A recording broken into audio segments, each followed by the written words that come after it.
नमस्कार दोस्तों, मैं आपका दोस्त डॉक्टर प्रदीप कुमार आपके सामने हाजिर हुआ हूँ अपनी कविता सुनाने के लिए।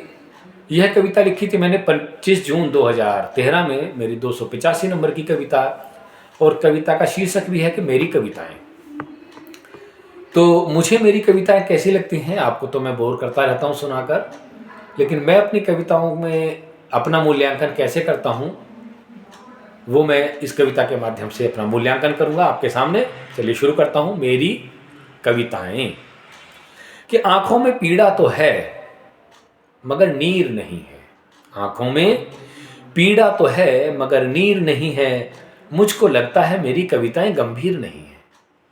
ऐसा मुझको लगता है कि मेरी कविताएं गंभीर नहीं है।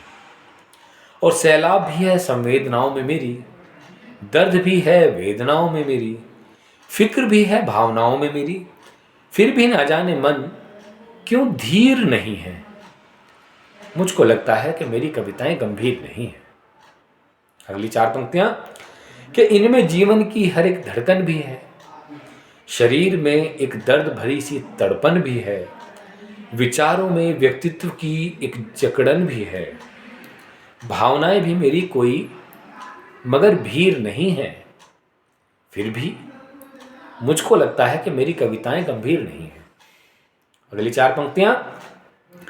कि दिल में जज्बा है हर तूफान से टकराने का, दिल में जज्बा है हर तूफान से टकराने का, मन में भी जोश है तुझ पर मर मिट जाने का, भुजाओं में भी बल है हर बोझ को उठाने का, फिर भी लगता है कि तू उतना वीर नहीं है। फिर भी लगता है कि तू उतना वीर नहीं है। मुझको लगता है कि मेरी कविताएं गंभीर नहीं है। अगली 4 पंक्तियां। कि दिल में टीस भी है और दर्द भी है, दिल में टीस भी है और दर्द भी है, आंखों में नमी भी है और गर्द भी है, सांसों में गर्मी भी है, सांसें सर्द भी हैं, फिर भी इनमें क्यों दिल दहलाने वाली पीर नहीं है। फिर भी इनमें क्यों दिल दहला देने वाली पीर नहीं है। मुझको लगता है मेरी कविताएं गंभीर नहीं है।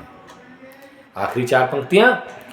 कि अपनी आंखों में की नमी से जहां को रुला सकूं, अपनी आंखों की नमी से जहां को रुला सकूं, अपनी सीने की अपने दिल की लगी से दुनिया को जला सकूं, सबके सीनों में रखे दिल जरा से हिला सकूं, ऐसा भी प्रदीप अलग तरकश में कोई तीर नहीं है। ऐसा भी प्रदीप अलग तरकश में कोई तीर नहीं है। और मुझको लगता है कि मेरी कविताएं गंभीर नहीं है। मुझको लगता है कि मेरी कविताएं गंभीर नहीं है।